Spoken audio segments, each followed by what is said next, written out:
tous à Radha Rohan.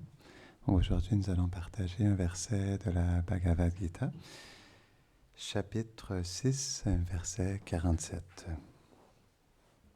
Donc, si vous voulez répéter après moi, vous pouvez joindre vos mains. Nous allons chanter ce mantra d'invocation. Om Namo Bhagavate Vasudevaya.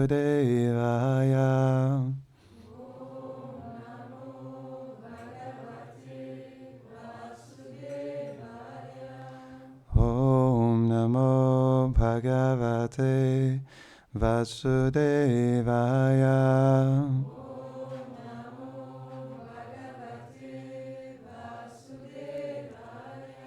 Om Namo Bhagavate Vasudevaya.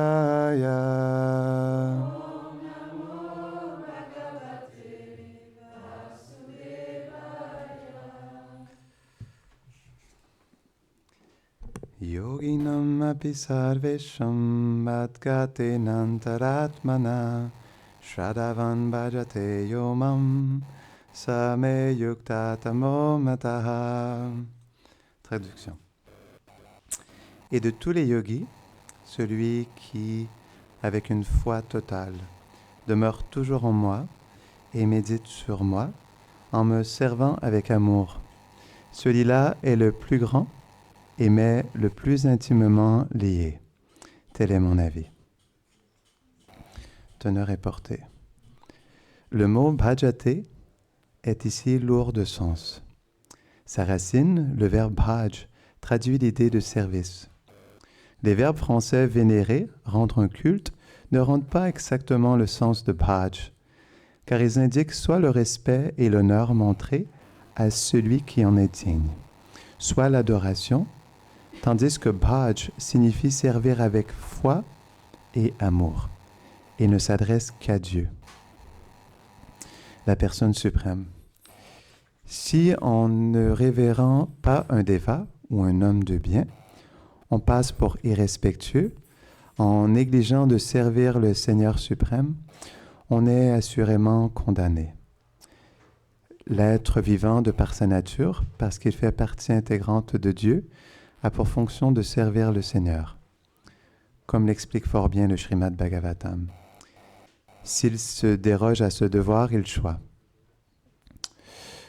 Quiconque néglige de remplir son devoir de serviteur de Dieu, source de tous les êtres, choira de sa position originelle. Donc ça, c'est un verset du Srimad Bhagavatam, 11e chant, chapitre 5, verset 3. Là encore, on retrouve le mot bhajanti.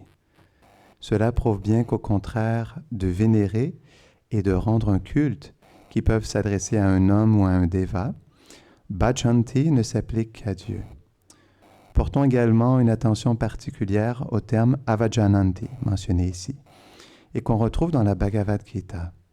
Avajananti Mamuda. Les insensés qui se permettent d'écrire des commentaires sur la Bhagavad Gita, sans aucune attitude de service envers le Seigneur, ne peuvent saisir la nuance entre les termes bhajanti et vénérer ou rendre un culte. Tous les yogas sont des moyens de parvenir à la bhakti. Le bhakti yoga est donc le but de tous les yogas. Puisque les différents yogas sont des étapes successives menant au bhakti yoga, yoga signifie en fait bhakti yoga. Depuis les étapes préliminaires du karma yoga jusqu'à celle ultime du bhakti yoga, le chemin de la réalisation spirituelle est long.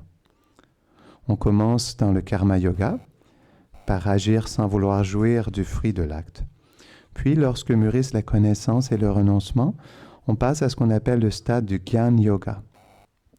Et lorsque le Gyan Yoga s'accompagne de méditation sur l'âme suprême, par le biais de certains exercices physiques, et que le mental se fixe sur cette forme du Seigneur, on atteint le stade de l'Ashtanga Yoga. Quand plus tard, on axe sa méditation directement sur Krishna, la personne suprême, on atteint le point culminant du yoga, le Bhakti Yoga. De fait, le Bhakti Yoga est le but ultime. Mais pour bien l'analyser, il est nécessaire de comprendre les autres yogas. Le yogi qui progresse graduellement sur l'échelle du yoga se situe donc sur la vraie voie de l'éternelle bonne fortune. Mais s'il s'arrête à l'une ou l'autre étape de son évolution, il portera le nom de karma yogi, jnana yogi, dhyana yogi, raja yogi, hatha yogi, etc. Celui qui a l'immense fortune de parvenir au bhakti yoga a donc dépassé tous les autres yogas. Tout comme l'Everest est le sommet le plus élevé de la chaîne montagneuse des Himalayas et de la Terre entière, le bhakti yoga est le plus élevé des yogas. Ce n'est que par heureuse fortune que l'on adopte cette conscience de Krishna, la voie du bhakti yoga, et que l'on se conforme ainsi aux injonctions védiques. Le yogi idéal fixe son attention sur Krishna, Shyama Sundar, dont le teint merveilleux a la couleur d'un nuage, dont le visage pareil au lotus est aussi éclatant que le soleil, dont les vêtements étincellent de joyaux et dont le corps est orné d'une guirlande de fleurs. Le Seigneur illumine tout de sa radiance et se manifeste sous différentes formes, telles celles de Rama, Nrsimha, Varaha et Krishna, Dieu la personne suprême, avec laquelle il apparaît comme un être humain, fils de Yashoda. Il porte alors indifféremment les noms de Krishna, Govinda ou Vasudev. Il est l'enfant, l'époux, l'ami et le maître parfait. Il possède toutes les perfections et qualités transcendantales. Demeurez toujours conscient de ces traits du Seigneur. Voilà la plus haute perfection du yoga. On va terminer ici car la teneur est portée continue. Parce que Prabhupada avait beaucoup de joyaux à nous partager dans ce verset.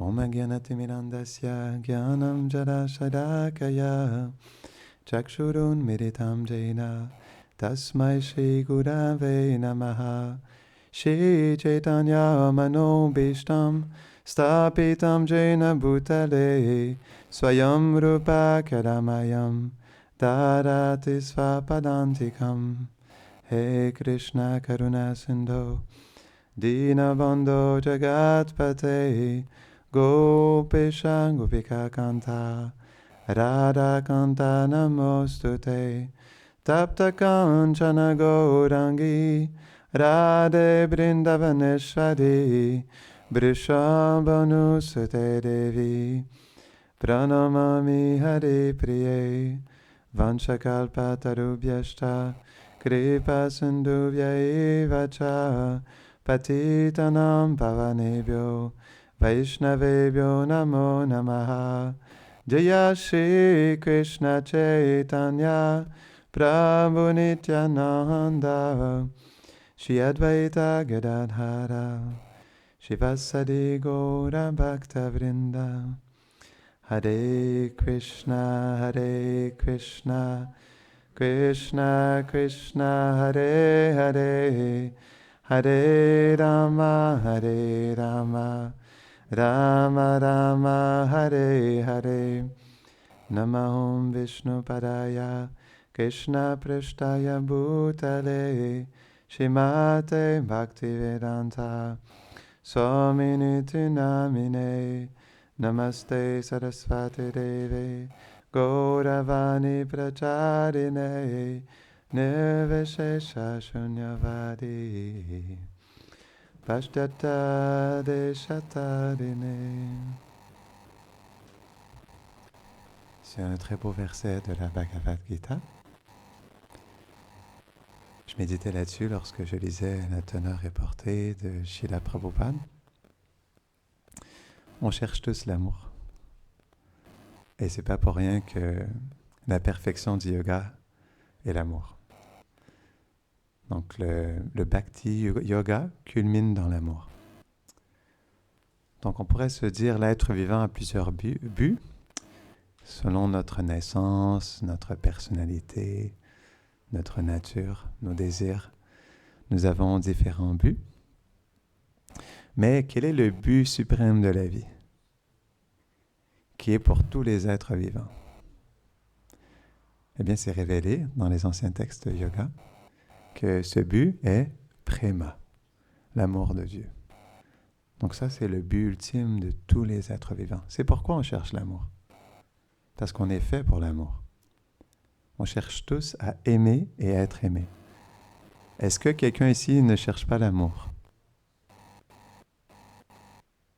On cherche tous l'amour.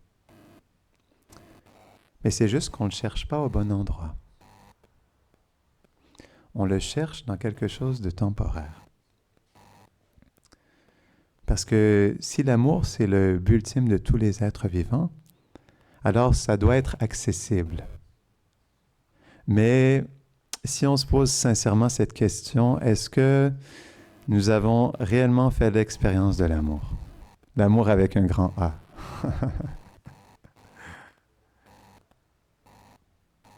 Donc l'amour, c'est quelque chose qui est très profond. Si nous comprenons la réelle nature de l'amour.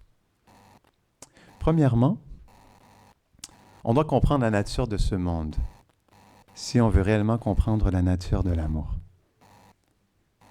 Krishna, dans la Bhagavad Gita, dans le 15e chapitre, il explique que ce monde, il est un reflet de l'origine, du monde originel.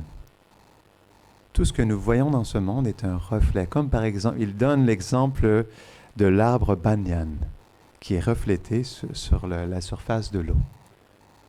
Donc si vous regardez le reflet d'un arbre banyan sur l'eau, vous allez faire l'expérience du banyan en quelque sorte. Vous allez voir la forme de l'arbre, vous allez voir les feuilles qui bougent dans le vent, vous allez voir les couleurs des fleurs, vous allez voir différentes choses. Mais vous ne pourrez pas réellement faire l'expérience de l'arbre banyan. Donc ce verset, il est très important. Parce que dans ce verset, Krishna nous explique que ce monde, il est un reflet perverti, temporaire, limité du monde originel, de la source. Et donc c'est pourquoi l'amour que nous expérimentons dans ce monde, il est aussi un reflet du réel amour. Tout ce que nous expérimentons en ce bas monde est un reflet. Que ce soit l'amour, la beauté, le bonheur, la sagesse, les relations, absolument toutes les expériences que nous avons sont basées sur le reflet qu'est ce monde. Donc c'est pourquoi on ne peut jamais être pleinement satisfait avec les expériences de ce monde. C'est une réalité. Parce que c'est juste un reflet. Et en plus de ça, donc, reflet, qu'est-ce que ça veut dire? Ça ne donne pas la pleine substance de l'objet, comme on expliquait avec le reflet sur l'eau. Donc, il y a une expérience qui est là, mais ce n'est pas la pleine expérience. Donc, c'est pourquoi on peut jamais être pleinement satisfait avec n'importe quelle expérience dans ce monde. J'ai été dans les endroits les plus paradisiaques de ce monde, et au bout de 2 semaines, j'en pouvais plus. J'en avais ma claque. Il fallait que j'aille dans un autre endroit. Donc, on peut voir, on vous place sur l'île la plus belle au monde, avec le sable le plus blanc, avec les cocotiers, avec la meilleure température. À un moment donné, vous allez être lassé. Pourquoi? Parce que c'est juste un reflet. Et Krishna, il explique qu'en plus, ce reflet, il a un début et une fin dans l'expérience qu'il nous donne. Quelle est la preuve? La mort. Quand on meurt, toutes nos expériences, tout ce qu'on a acquis, toutes nos possessions, tout ça disparaît en un instant. Tout ce qu'on a bâti dans cette vie disparaît complètement. Et même au cours d'une vie, nos expériences sont temporaires. Comme j'expliquais, je ne pourrais pas passer toute ma vie sur une île en Thaïlande. À moins que je chante les noms de Krishna, là, ce sera quelque chose de différent. Donc là, je verrai plus de beauté. Mais sans ça, c'est vrai qu'on se lasse. Dans nos relations, on se lasse. Pourquoi? Parce que non seulement ce monde est limité, mais les êtres sont limités aussi. La nature qui nous est donnée, comme elle est manifestée de cette énergie qui est temporaire, qui a un début, qui a une fin, et qui est juste un reflet de l'origine, des vraies qualités, des qualités transcendantales, comme est expliqué dans le commentaire par Srila Prabhupada, eh bien, on ne peut pas pleinement satisfaire les autres, et on ne peut pas pleinement être satisfait, ce n'est pas possible. C'est pourquoi, à un moment donné, cette frustration pousse l'être à se tourner vers Dieu. Un jour ou l'autre, on va tous se tourner vers Dieu, c'est juste une question de temps. Parce qu'à un moment donné, on devient lassé de ce monde. On fait le tour, on tourne en rond, on fait une boucle. Parce que c'est ce qui se passe en réalité. On tourne en rond. On fait les mêmes choses et on n'est jamais satisfait, mais on continue vie après vie. Donc la preuve, on est ici, c'est ce que les anciens textes de yoga expliquent. Des grands sages, des âmes réalisées, Krishna lui-même, la personne suprême, elle explique dans la Bhagavad Gita la nature de ce monde. Et donc, on est ici depuis des millions d'existences, mais on cherche quand même encore quelque chose, mais on n'est toujours pas satisfait. Donc, pensez-y un instant. On est ici depuis des millions d'existences, mais on n'est toujours pas satisfait. Il y a un problème, non? Si après des millions d'existences, après avoir passé des millions d'existences à vivre dans ce bas monde, on serait supposé avoir obtenu quelque chose, non? Mais pourquoi on revient toujours à la case départ? C'est la mort, le test final où on perd tout. Et on doit recommencer. Tout ce qu'on a acquis dans cette vie, dans notre prochaine vie, on recommence à zéro. On recommence à marcher, à parler, à manger, à travailler, et ce, vie après vie. Donc on voit dans ça que ça ne mène à rien. Ça mène à la mort. C'est une réalité. C'est vrai, et personne ne veut y penser. Mais ça, c'est une éventualité, c'est une assurance pour tous. Ça, c'est 100% certain qu'on va tous quitter notre corps et qu'on va tout perdre. C'est une réalité. Et donc, pourquoi on ne se pose pas trop la question? C'est parce qu'on a oublié nos vies passées. Et on pense que c'est notre seule vie. On se dit là, je dois tout faire, c'est ma seule vie. Souvent, il y a ce dicton qui dit on a juste une vie à vivre, donc il faut en profiter au max. Mais non, c'est pas vrai. On est là depuis des millions d'existences, on n'est toujours pas satisfait, mais comme on a oublié notre insatisfaction, on essaie de nouveau de se satisfaire avec des choses temporaires. Donc c'est pourquoi, à un moment donné, on tourne en rond. Et c'est quand on réalise ça, mais waouh! Quand on réalise que tout ce qu'on a fait, c'est qu'on a tourné en rond, on a fait une boucle. C'est vrai, on est retourné exactement à la case départ, vie après vie. On a tout gagné, on a tout perdu, et on essaie de gagner à nouveau pour perdre à nouveau. Et ce, vie après vie. C'est quand même balèze quand on y pense un instant. C'est ce qui se passe pour tous les êtres vivants. Et donc, on a cherché l'amour, mais est-ce qu'on l'a obtenu? C'est la même chose. On a cherché la gloire, on a cherché la renommée, on a cherché la richesse, on a cherché l'amour, on a cherché le bonheur. Encore une fois, on est de retour à la case départ. Il y a quand même un vide intérieur. Qu'est-ce qui pousse les êtres à prendre des drogues, à prendre de l'alcool, à faire le tour du monde, à acheter des biens matériels, malgré qu'on a déjà tout, qu'on n'a pas besoin d'un nouveau téléphone? C'est parce qu'il y a un vide intérieur. Et on cherche toujours à le combler avec des choses temporaires. Pourquoi on cherche toujours à le combler? C'est parce que l'âme que nous sommes, elle est faite pour faire l'expérience de l'amour le plus pur. Parce que l'âme, elle n'est pas de cette nature temporaire. Elle est transcendantale. Elle est Sat Chitananda. Sat, elle est éternelle. Elle n'a pas de début, elle n'a pas de fin. Et à cause de ça, elle cherche une expérience éternelle. C'est pourquoi l'âme ne peut pas être satisfaite avec une expérience temporaire. Ce n'est pas possible. Parce que l'âme, comme elle est éternelle, elle ne peut être satisfaite que dans une situation éternelle. Et c'est pourquoi c'est une violence et une insatisfaction, une frustration constante pour l'âme, les expériences de ce monde. Parce qu'il y a toujours une fin. Et on est frustré parce que l'âme, dans son oubli, elle cherche quand même son éternité. Parce qu'elle n'est faite que pour ça. On est l'âme. On n'est pas fait pour autre chose que l'éternité, que la félicité, que l'amour le plus pur, que la transcendance, qu'une relation d'amour avec Krishna. Mais comme on l'a oublié, on le cherche dans les choses temporaires de ce monde, avec l'identité temporaire qui nous est dotée. Et à cause de ça, on souffre. Parce qu'on va à l'encontre de notre nature. Notre nature, elle est spirituelle. On doit comprendre qu'est-ce que c'est spirituel. Sat, éternel. On n'a pas de début, on n'a pas de fin. Et c'est pourquoi on cherche une expérience qui n'a pas de fin, qui est éternelle. Et donc, c'est pourquoi les êtres qui cherchent à se reconnecter à leur vérité, à leur éternité, ils cherchent à être dans des expériences qui vont nourrir leur éternité. Et c'est pourquoi ces expériences, elles sont tellement merveilleuses. Une fois qu'on les goûte, il n'y a rien dans ce monde qui puisse comparer à ces expériences spirituelles. Comme le nom de chanter les noms du Seigneur, les noms du divin. Comme le nom de Krishna qu'on a chanté tout à l'heure. Chanter son nom, voir sa déité sur l'autel, s'associer avec ses dévots qui ont Krishna dans leur cœur. Manger la nourriture qui lui a été offerte. Lui offrir un service d'amour, comme Krishna l'expliquait. Un service d'amour. Ça, c'est le réel bonheur. Il y a un très beau verset dans le Bhagavatam, dans le premier chant, chapitre 2. Verset 18? Non, verset 6. Yayatma suprasidate. En fait, c'est l'occupation suprême de tous les êtres vivants est de servir Krishna. Et c'est seulement dans ce service qu'une personne, elle est pleinement satisfaite. C'est dans le service à Krishna. Donc le but, c'est, et c'était très bien expliqué dans la teneur et portée de Srila Prabhupada, c'est dans le service qu'on peut réellement être satisfait.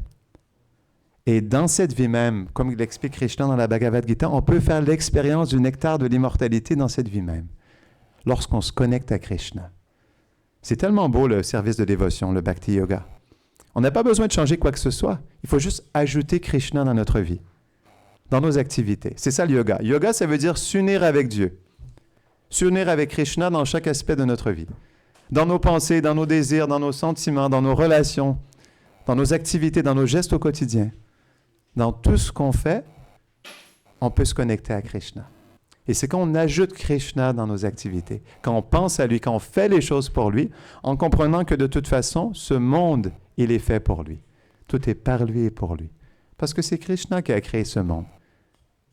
Et ce monde, il n'est pas seulement temporaire, mais il a aussi une nature. Il est fait pour être une offrande d'amour au Seigneur.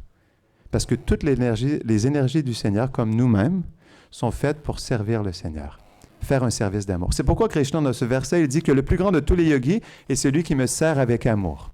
Bhaktyama mamijanati yavan yaschasmi tadvataha. Seulement par la pure dévotion, un être peut réellement me connaître.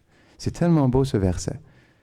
Donc, si on veut réellement faire l'expérience de la vie, de Krishna, de l'amour, on doit être dans un service d'amour. Et ça commence par le fait d'accepter ce pourquoi nous sommes faits. Notre nature, et ça c'est quelque chose qui est très beau. Bhaktivinoda Thakur, il dit dans le Jaiva Dharma, la fonction essentielle de l'être est l'amour. Et la nature de cet amour est le service. Donc pour faire le réel expérience de l'amour, on doit servir. J'expliquais tout à l'heure que ce monde est un reflet du monde transcendantal. Eh bien, l'amour pur qui se trouve dans la transcendance, dans le monde de Krishna, dans le monde de l'amour, lorsqu'il est reflété dans ce monde, donc prema, l'amour le plus pur, lorsqu'il est reflété dans ce monde, devient kama, la concupiscence. Et donc, c'est pourquoi dans ce monde, comme on est dans l'expérience du reflet, on fait les choses à l'envers. C'est ça le reflet. Tout est à l'envers dans ce monde. Au lieu d'aimer Krishna, au lieu de se donner à lui, au lieu de s'abandonner à lui, de le servir en chaque chose, dans chaque situation, dans chaque temps, lieu et circonstance, on est dans kama. On prend les choses pour soi. C'est à moi. Ça m'appartient. Parce que je le veux pour moi. Parce que c'est bon pour moi. Parce que ça me fait du bien. Et c'est ça. C'est ça l'expérience de l'amour dans ce monde. Parce qu'il est reflété, et il est reflété à travers les modes de la nature, qui sont 3 couleurs primaires, qui sont les énergies de Krishna, l'énergie matérielle, qui se manifeste sous la forme de 3 couleurs, ou de 3 natures, 3 qualités, la passion, l'ignorance et la vertu. Prabhupada, il explique ça. Lorsque l'amour le plus pur, il est reflété à travers la passion et l'ignorance, il devient kama, la concupiscence. Et au lieu de vouloir satisfaire les sens de Krishna, on veut satisfaire ses propres sens. Et en faisant ça, on ne fait que nourrir kama, la concupiscence. Et Krishna, dans le 3e chapitre, il dit « La concupiscence, c'est l'ennemi qui dévore le monde entier. » Pourquoi? Parce qu'au lieu de nourrir l'amour, ça nourrit l'opposé. C'est pourquoi dans ce monde, on est dans un monde d'exploitation. Parce qu'on n'est pas dans l'amour. On est dans la concupiscence. Et la concupiscence, c'est quoi? Prendre les choses pour moi. C'est pourquoi on est dans l'exploitation. On est dans une plateforme d'exploitation des autres. Regardez à la télévision. On ne fait qu'exploiter les ressources. C'est vrai. Donc, on exploite les autres, on exploite les ressources. On va à l'encontre de notre réelle nature. C'est pour qu'on se coupe de notre vérité, de notre éternité. On se coupe du réel amour, du réel bonheur. Et c'est pourquoi on n'est pas satisfait. C'est aussi simple que ça. C'est très simple. La Bhagavad Gita, ça ne passe pas par 4 chemins. Hein? C'est du direct. C'est pas à gauche, à droite, en haut, en bas. Non, c'est du direct. Krishna nous explique telle qu'est la nature de ce monde. Comment ça fonctionne. Comment on doit se placer. Moi, je me rappelle au début, quand j'ai commencé à lire la Bhagavad Gita, j'ai rendu au 3e chapitre, j'ai refermé. Lorsque Krishna parlait de la concupiscence, à ce moment-là, je n'étais pas du tout dans cette démarche de servir le Seigneur avec amour. Et j'ai refermé la Bhagavad Gita. Ça m'a pris plusieurs années avant d'y retourner. Et là, j'ai pris mon courage à deux mains, j'ai réouvert la Bhagavad Gita. Je me suis dit, je dois accepter la vérité dans ma vie. Parce que de toute façon, la vérité, elle est telle qu'elle est. Est-ce qu'on peut cacher le soleil avec un doigt? Vous pouvez essayer.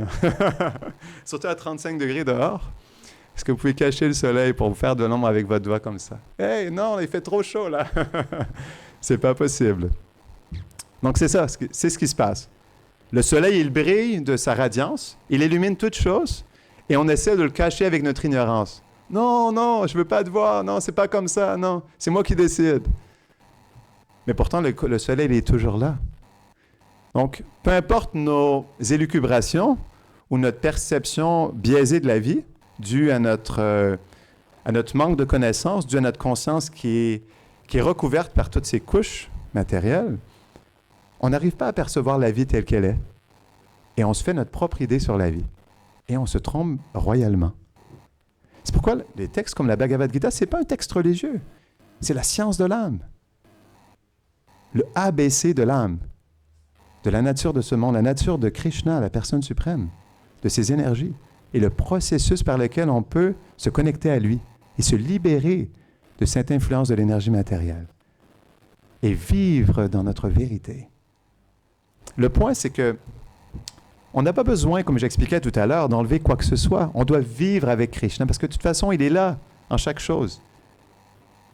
Il est présent, même dans l'atome. Il est dans notre cœur. Il est entre les atomes. Donc imaginez-vous, Krishna, il est présent partout. Tout vient de lui. Aham sarvasya prabhavo. Il dit toute la création matérielle et spirituelle émane de moi.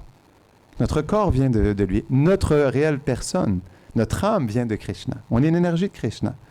La Jiva Shakti. Donc tout vient de lui. On doit apprendre à vivre avec lui. Se tourner vers lui. Être conscient et sensible à sa présence. Et là, on peut réellement être heureux. Ça ne veut pas dire d'être un moine. Ça ne veut pas dire de vivre dans un temple, d'être pauvre ou de ne pas avoir d'argent ou de ne pas travailler, de ne pas avoir des enfants. Non. Ça veut dire de vivre avec la vérité. Vivre en conscience de Krishna. Dans le service de Krishna. Pour être en relation avec lui. Et c'est à travers ça qu'on éveille notre vérité. Qu'on éveille notre pleine conscience. Et graduellement, on fait l'expérience de l'amour. Parce que plus on sert Krishna, et plus on le sert avec amour et dévotion, et plus aussi il est réciproque avec nous. Yayatamam prapadyante tam sataiva bhajamiyam. Krishna a dit, la manière dont tu réciproques avec moi, je réciproque dans la même capacité. Donc si on réciproque juste avec l'illusion, à vouloir exploiter, qu'est-ce qu'on reçoit? L'illusion. On s'illusionne davantage. Et on reste enchaîné par cette illusion matérielle, qui nous pousse à croire que je suis ce corps, que ça m'appartient, et que le but dans ma vie, c'est d'exploiter les autres, d'exploiter les ressources, et c'est à travers ça que je vais réellement être heureux. C'est vrai. Si on se pose la question un instant, on ne fait que s'exploiter nous-mêmes et exploiter les autres. C'est une réalité. On essaie de presser le jus chez les autres, sur cette planète. Et on essaie de s'approprier pour soi-même. C'est ce qu'on fait. C'est vrai, c'est une réalité. Et plus on le réalise, plus on devient humble. Et plus on a un repentir sincère dans notre cœur. Parce qu'on réalise qu'on a tellement été dans l'oubli de notre vérité. On a tellement fait les choses à l'encontre de notre réelle nature. Et à cause de ça, on s'est coupé de la vérité. On s'est coupé de Krishna.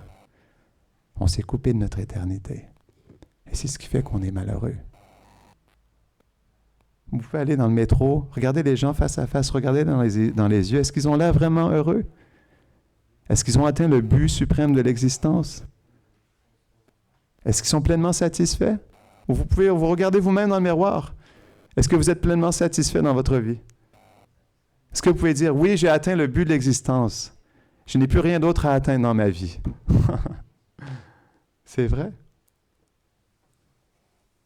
Donc c'est pourquoi la Bhagavad Gita, ça nous rend profondément humbles et ça nous permet d'accepter qu'on est tout petit et qu'on est complètement dépendant de Krishna, qu'on a besoin de lui. Parce que de toute façon, c'est lui qui nous pourvoit toutes choses. Il n'y a pas un brin d'herbe qui bouge à l'onction de Krishna. Pas un brin d'herbe. Même notre petit doigt. Il n'y a rien qui bouge sans le désir de Krishna. Parce qu'il contrôle absolument tout. Absolument toutes choses. Donc c'est pourquoi on doit se tourner vers lui, du fond du cœur, et apprendre à vivre avec lui, l'accepter dans notre vie.